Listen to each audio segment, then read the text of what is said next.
The Ride Home Rants podcast is brought to you by Reaper Apparel Company. Reaper Apparel offers a casual line of superb fit, finish, and comfort.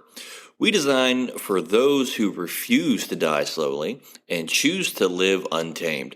For those who aren't afraid to face the dark, for the ones that thrive in it, and for those who can appreciate life through a grim lens. That's Reaper Apparel Company.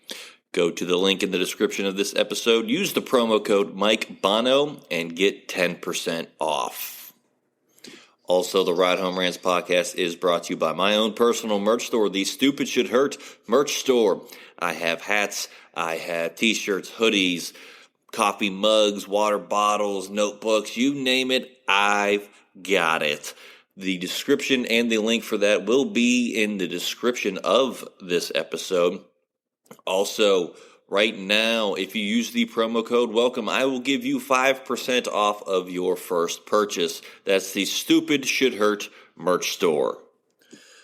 Also, the Ride Home Rants podcast is brought to you by Tactical Brotherhood, all American-made apparel, which helps support the Second Amendment. You can also find all this in the description of this episode with the link, Tactical Brotherhood. Part of every proceed does go to helping veterans, as it is a very good cause. All American-made products made right here in Minnesota. Go and check them out. Use the promo code PATRIOT15 to get 15% off your purchase. Now, let's start the show. Welcome, everybody, to another episode of the Ride Home Rants podcast. This is, as always, your host, Mike Bono. I have a great episode for us today. A guy coming to us, he is actually a doctor of psychology.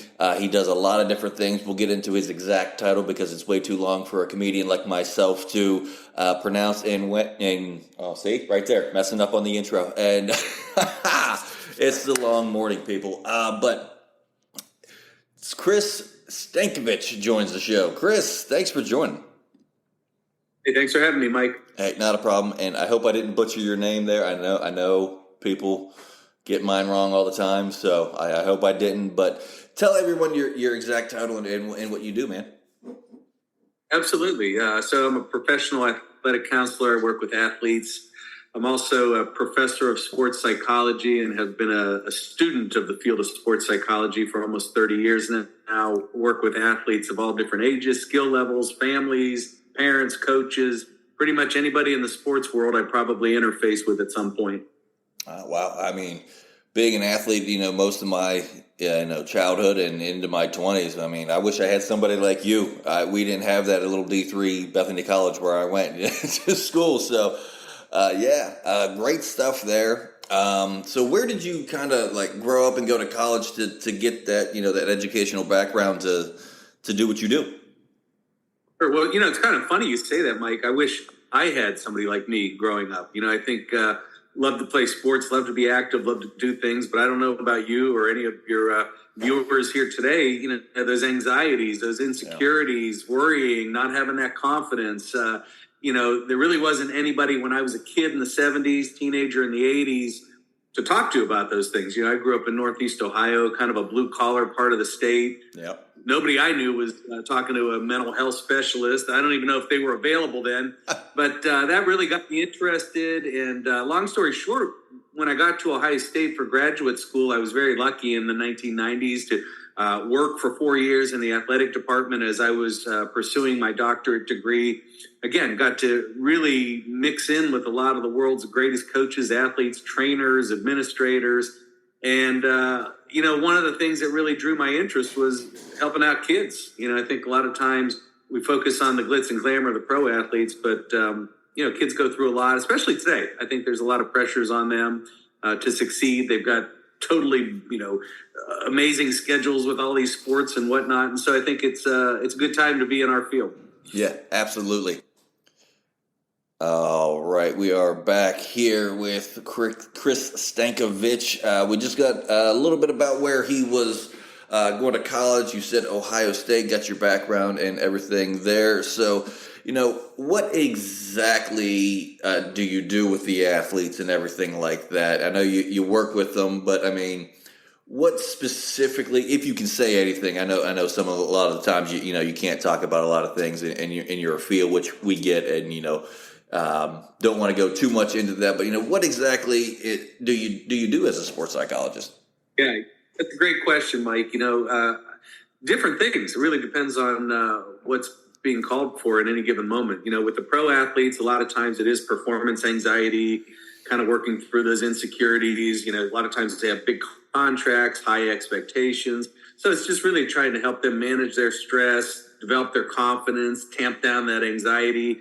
But then it goes down to, college, high school, youth level sports. We're talking about different kinds of concerns there. It might be for kids, just helping them develop life skills through sports. Very few of them are going to go on to college or pro sports. And, we want them to capture as many of those lessons of life that they can, apply them to school, apply them to everything they do. Coach, it could be a coach calling me to work on ideas about better team chemistry or a better culture in the locker room. So there's a lot of different things that we do. But really, it's pretty normal stuff. And it's the kind of things that most people, I think, can understand and relate to. Yeah, I mean, I feel like you can do that for any career. You know what I mean? Not just athletes that have to deal with that. Like, for example, me, I'm a comedian, and it's people think we're calm on stage. We were kind of talking about this before we started rolling here. The anxieties that go with being on stage and being a performer. I don't want to say we're like athletes, because we're up there making people laugh and not trying to tackle somebody or make a big 3-pointer to win a championship or anything like that. But the anxiety that goes into preparing a set, making sure it's funny, then getting on stage and actually performing it to people and hoping that they laugh. I feel like you could just broaden that out to just not everybody, not just athletes, but just entertainers and performers in general, because there's a lot of anxieties that people don't see. Yeah, we look calm on the outside, but I'm telling you, we are all sweating on the inside of our bodies when we're on stage as comedians. Well, the irony is, I have worked with people outside of sports, and it's kind of a common thing. I think you're exactly right. We all perform, right? You perform as a comedian, an athlete performs as an athlete, a teacher, is performing, trying to get students to pay attention. But I'll give you a quick example of something really simple, and I don't want to minimize the value of mental health to this one piece I'm going to give you, but this is a quick example of how you can normalize, a mental health approach to making yourself a better comedian, better athlete. So, for example, when you go out to compete, how many times have we said to ourselves ahead of time, don't screw this up today, don't mess up, right? Yeah. And if I tell you and your audience right now, don't think of a purple gorilla, what do you want to do? Think of a purple gorilla. So I instantly just saw a purple gorilla. Exactly. And we tell ourselves, don't do something as though that's good instructions to avoid a calamity or a disaster, when in reality, we should be saying, go out and nail this today. Play my best today. Let's work this room today. Saying things in the affirmative. That's a remarkably simple example. But think about the difference between, the first guy saying, don't screw this up, which we know as soon as he says that, he's already behind the 8 ball. Yep. Versus the second guy saying, let's do this. Again, I don't want to say it's as easy as that, but a lot of times these little interventions, this isn't rocket science. We're not doing lobotomies here. This is, just introducing some basic concepts that really lead to a completely different return on investment. Absolutely. And I got to say, I kind of have that a little bit, with comedy, and, I don't want to, you don't go, don't bomb today. Don't be, it's just, let's go be funny. Let's go be funny. And I have that, but there's still times, because even though, I'm considered an 11-year veteran of comedy and doing stand-up, I still do like these little contests and things just to kind of work on my craft. And the last contest I was in was back in June. And my wife she's a soldier, because for the past 8 years, me and her have been together. She's missed 2 shows, and both of them she was sick. So I understand it. She's been to every show. And I kind of almost consider her my road manager because she's always taking me to shows and on the road with me and working her work schedule around everything to be there to support me. But I remember we were about 5-10 minutes away from the venue, and it was the Ada Comedy Club in Columbus, Ohio, and we're getting almost close to the venues, and she looks at me, she goes, "Okay, what music is going to get you pumped up for this contest?" And it was just like, I don't know. And she was like, "What do you mean you don't know? Like, what do you want to listen to? I don't care." And she even has a playlist on her Spotify that is called Michael's Pump Up. Like, she has all of my favorite songs on her Spotify when we're in her car, when we're driving to the venues, and she plays it the entire way there.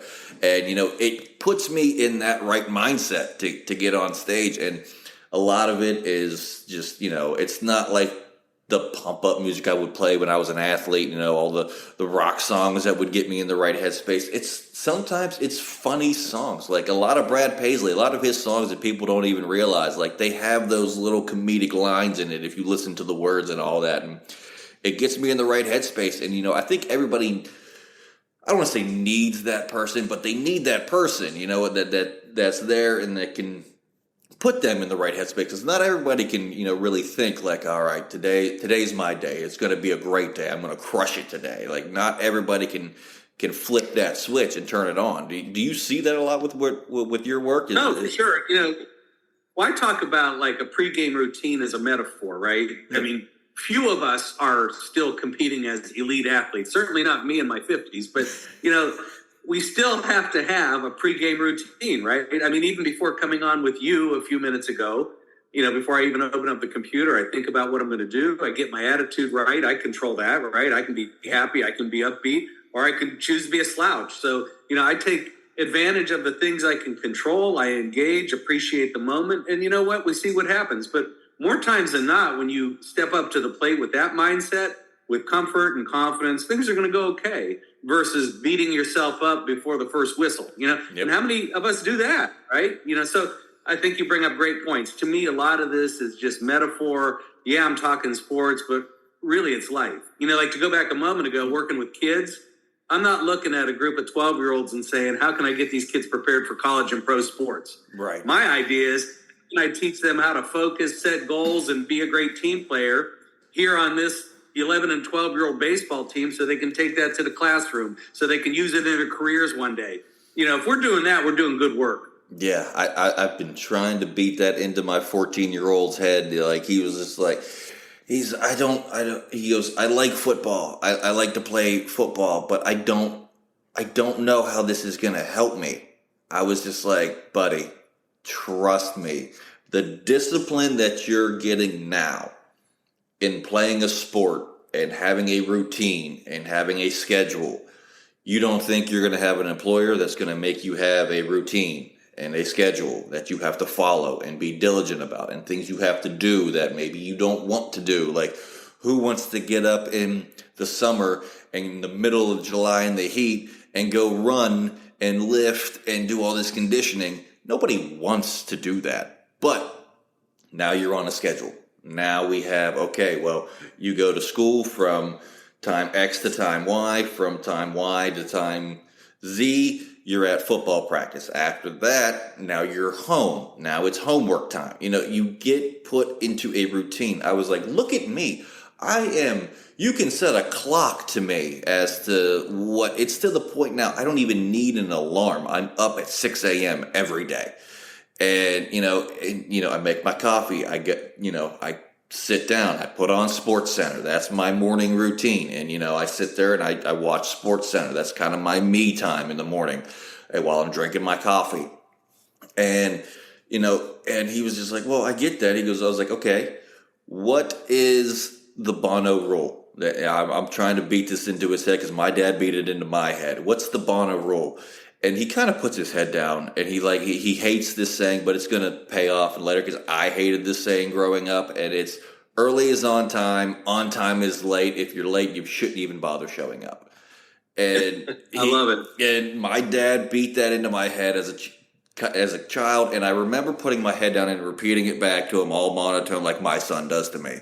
But it's always like, hey man, come on, we got to go to practice. Well, practice isn't for another half hour, and I just look at him. What's the Bono rule? And he repeats it back to me. He's like, get in the truck, let's go. And it's just those little things that he'll thank me later, because now that I'm in my 30s and and having a career, and I thanked my dad for that, because now I'm beating it into my son's head, and it pains me to say I'm turning into my father, which is not necessarily a bad thing, but it's something that every kid's like, oh, I'm never going to end up like that. No, I'm exactly like my father. That's great. It's fantastic. So back to what you do. I believe, if I'm right, you've actually appeared on ESPN, to talk a little bit. What was that experience like, as somebody who's grown up loving sports and everything like that? And, I watch SportsCenter every day. So what was that experience like at ESPN? Oh, I mean, outstanding, flattering. You just try to do the best work that you can and put it out there for the people. Hopefully people can use what you're learning, what you're seeing. I've been on Outside the Lines a few times and talked about some of the contemporary issues in sports today. Very exciting. And again, I just love to have these opportunities. I consider it a true privilege being with you here today. I love what I do. The old saying, if you love what you do, you never work a day in your life, is absolutely true. I couldn't imagine getting up and doing something different. So anytime someone wants to listen to me squawk, I'm thrilled to do it. Yeah, I was going to get to that point, and I'm glad you brought it up, that if you love what you do, you'll never work a day in your life. And, I've worked a bunch of, day jobs and stuff like that to fund comedy, still, even as an 11-year veteran, I'm still working a day job to fund comedy. And, you work these crappy jobs just to make ends meet, that will work around your comedy schedule, which is all over the place. And, there's people that, most employers don't like it. The one I'm at now, I actually enjoy getting up and going to work, but I don't really have a day off, really, because from 9 to 5 I'm at my day job. That's their time. I that's for them. From 5 till sometimes 11:30, 12, 1 o'clock in the morning, that's working on comedy time. And it got to the point where we were actually sitting at one of my son's football games, and I'm on my phone doing something in between plays and stuff like that. And my wife looks over at me. She goes, "What are you doing?" I was just like, "Well, I had a customer message me, and I had to respond to that, and now I don't know why, but it made me think of a joke, so I got to put that in my notes so I don't forget that." She goes, "Are you really working right now?" She's like, "Do you know what a day off is?" I was like, "No, because I love this. I love finding the funny in anything.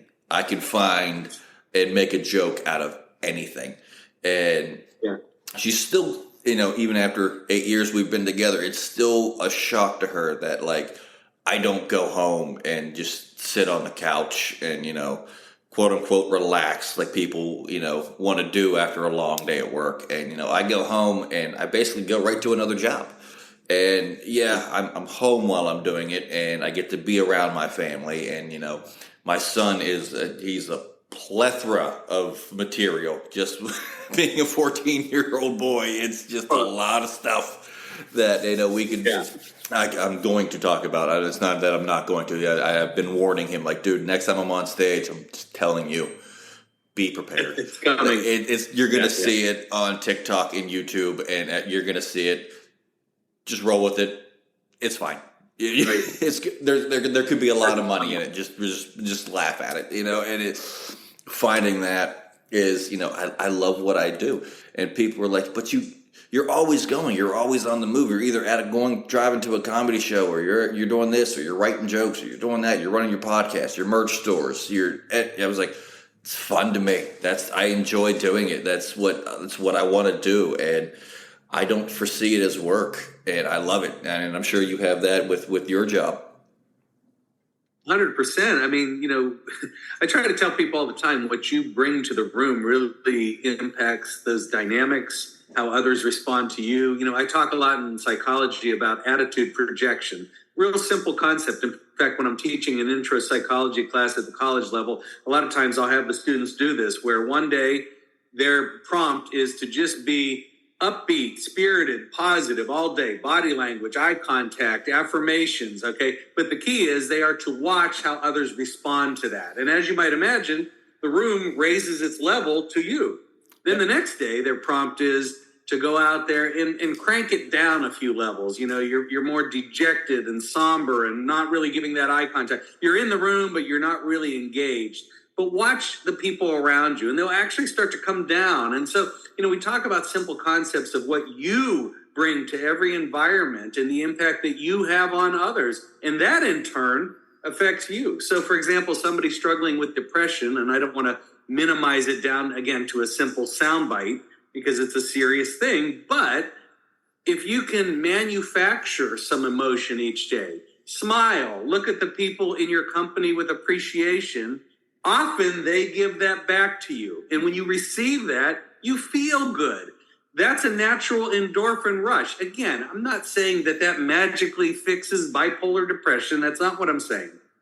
But if you can have an impact on some of these things yourself versus, you know, a risky medication or other unorthodox approaches, why wouldn't you consider that? That couldn't be better said. And, you know, I always say, you know, just in my field in general, you know, laughter is the best medicine. And I've told this story on here a couple of times, but I kind of want to get your reaction out of it too as well. But my wife, she is a heart patient. She has POTS or Grinch syndrome, you know, so her blood pressure is always low, and she's had 4 heart surgeries since she was 16 years old. So, you know, she has to deal with that. And about 4 years ago, she went to see her cardiologist for her normal checkup and everything. And he was he was looking at her numbers, and he looked at her, and he looked back down at the numbers, just basically making sure it was the right chart. He goes, "Your numbers are fantastic. What are you doing differently? Like, because we haven't changed your medicines. We haven't done this. We haven't done that. What are you doing differently?" And I was there in the room with her, and like she made the joke, and she's like, "Well, I married a comedian, and he makes me laugh on a daily basis, and he just sits there and cracks jokes all day, and I'm forever laughing. And he's just being stupid and dancing around the kitchen while he's home, just being an idiot while he's cooking dinner. Like, that's the only thing that's changed is I married a comedian."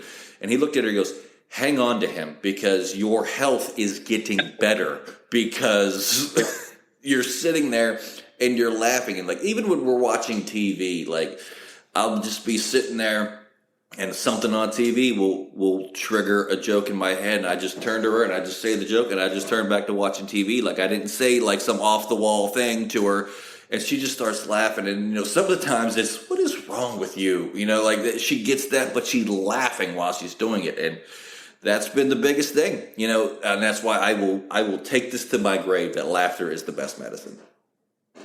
Well, it's absolutely true. I mean, there is a therapeutic value to keeping a good spirit, keeping a positive attitude, laughter, all these things that you talk about.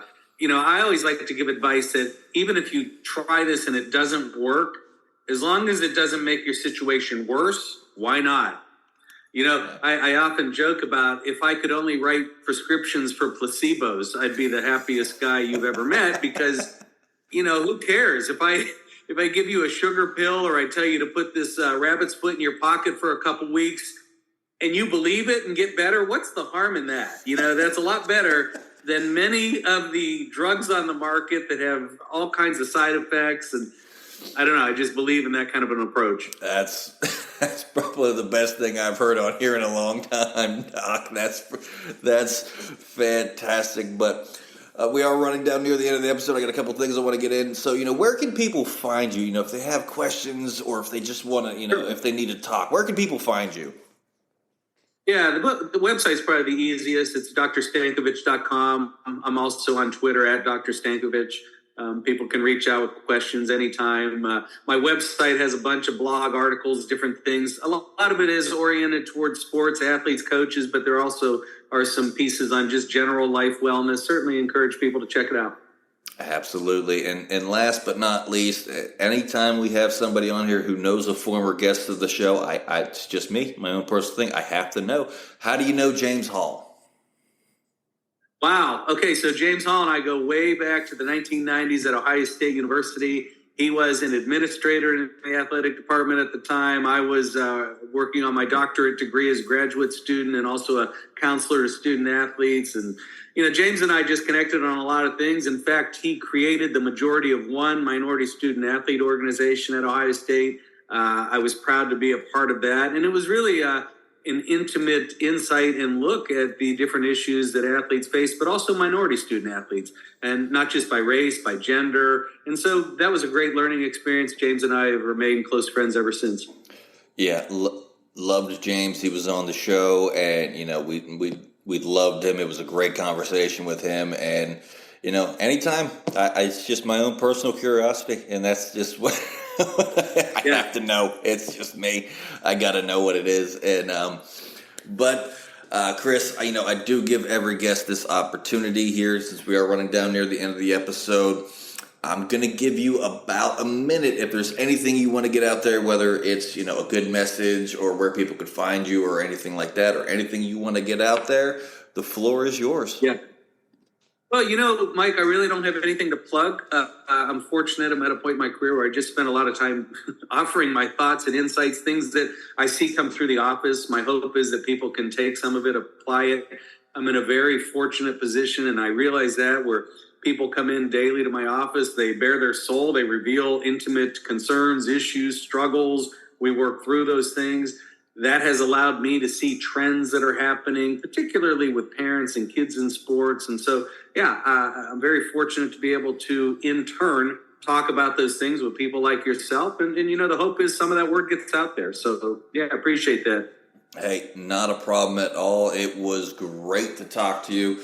Something that I guess you could say I'm pretty passionate about, and being an athlete my entire life and everything like that, and what you do for just people in general, not athletes in general. Don't want to rabbit hole into that, but just what you do. It's phenomenal work, and we're here to help get that word out any way that we can here at the Ride Home Rants podcast. I love it when there's a good message like that, and I actually hate that I have to do a promo read and a sponsorship read right now after that, but I do. And so, like I said, the Ride Home Rants podcast is brought to you by our newest sponsor, and I'm so excited about this because it is my own personal coffee brand, Bono's Brew. I have a plethora of flavors with the freshest ground beans, made right here in the USA. It ships to your door within 3 days. Go to bonosbrew.myshopify.com to get yours. That link will be in the description of this. Use the promo code RIDEHOMERANTS and you will get 5% off of your first purchase. That is actually going to do it for this week's episode of the Ride Home Rants podcast. I want to thank Chris Stankovich for coming on the show. This was a lot of fun to sit and talk with you. As always, if you enjoyed the show, be a friend, tell a friend. If you didn't, tell them anyways. They might like it just because you didn't. That's going to do it for me, and I will see you. The Ride Home Rants podcast is brought to you by W Energy. Energy drinks made for gamers, streamers, and podcasters alike. For gamers, streamers, and podcasters alike. Go to the link in the description where you can find the best energy drinks out there. Less caffeine than a cup of coffee. Also, no jitters and no crash afterwards. Use the promo code Mike Bono and get yourself 10% off. Also, the Ride Home Rants podcast is brought to you by my favorite sponsor of the show, and that is Shankit Golf. Golf apparel made for the everyday golfer. We might not go out and shoot a 6 under par. We're probably going to shoot a 6 over par, but this is going to give us the gear that's going to help us rock it on and off of the course. Go to the link in the bio, use the promo code Mike Bono, and get yourself 10% off there as well.